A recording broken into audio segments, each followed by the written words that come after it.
हाँ ये आ गया।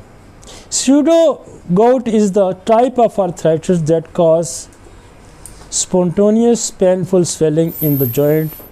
It's occur when the crystal form in the synovial fluid, the fluid that lubricates the joint. This lead to inflammation and pain. जो सिनेवियर fluid है basically जब इस पे क्रिस्टल डिपॉजिट होते हैं तो क्या होता है कि वहाँ मूवमेंट इसकी रिस्ट्रिक्ट कर देता है, स्पेस ख़त्म हो जाती है, मूवमेंट रिस्ट्रिक्ट हो जाती है। तो ये क्रिस्टल जो कहता है कि इसके आगे कोई और डिटेल दी हुई है शायद इतना, ये crystal other than uric acid के होंगे, वो कैल्शियम डिपॉजिट हो सकता है और वो कुछ और हो सकता है, वो एनालिसिस आपको से पता चलेगा कि क्या हो सकता है। नेक्स्ट ये कॉजेज उसने दे, हाइपोथायराइडिज्म। हाइपरथायराइडिज्म थायराइड ग्लैंड की खराबी जो है उसकी वजह से आपका जो कैल्शियम का निज़ाम है वो ख़राब हो जाता है, तो कैल्शियम डिपॉजिट ज़्यादा होना शुरू हो जाएगा, वो कैल्शियम के क्रिस्टल ज़्यादा हो जाए।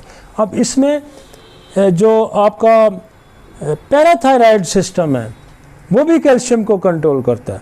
अब पैराथायराइड का अगर आप टेस्ट कराएंगे तो वो भी हाइपर हुआ होगा, उसकी नॉर्मल रेंज अगर 6 है तो वो 200 100 इस तरह पहुंचा होगा।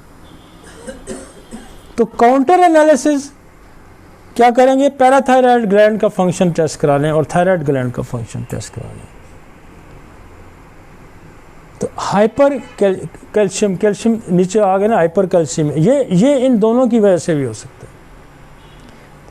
तो ऐसे जिनका गाउट आपको यूरिक एसिड वाला नहीं मिलता तो आप उसके 2 टेस्ट रिक्वायर कर लें कि थायराइड की खराबी तो नहीं है और कहीं पैराथायराइड की खराबी तो नहीं। पैराथायराइड टोटली कैल्शियम को कंट्रोलिंग अथॉरिटी है पैराथायराइड ग्लैंड,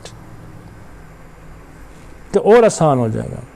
फिर मैग्नीशियम डेफिशिएंसी आ जाती है, ये उसके ब्लड एनालिसिस में आ जाएगा। तो ये 2 टेस्ट आप करवा के फिर हम इस पे पैराथायराइड की दवाई दे देंगे और पैराथायराइड की डिस्टर्बेंस के भी कॉजेज होंगे, वो इसी बेस पे हम उसको पैराथायराइडिज्म को इसी बेस पे साइकोट्रिक सिफिलिटिक वो कॉजेज हम जेनेटिक कॉजेज ढूंढ के हम उसको काउंटर करेंगे, वो नॉर्मलाइज होगा तो नीचे गाउट ठीक हो जाएगा। होगी जी। हमने डिजनरेशन, इन्फ्लेमेशन, गाउट और रूमेटिक फीवर हमने इसको सदा डिफरेंट। अब ये सारी चीज़ों की नेचर बिल्कुल डिफरेंट है, सारी चीज़ों की नेचर बिल्कुल डिफरेंट है। आगे चलते हैं। अब मैं ऑर्गन स्पेसिफिक पे अब आ जाता हूँ। ये मैंने आपको एक बेस बना के दी है,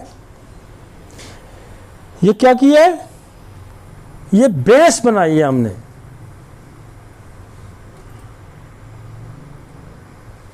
degeneration, inflammation, gout, crystals, malignancies, injury, ये बेस है। ये अगली बेस है, उससे पहले मियाज़मेटिक बेस थी, ये पैथोलॉजिकली बेस है। एक चीज़ से दूसरी से अलग कर रहा है, एक चीज़ को दूसरी से अलग कर।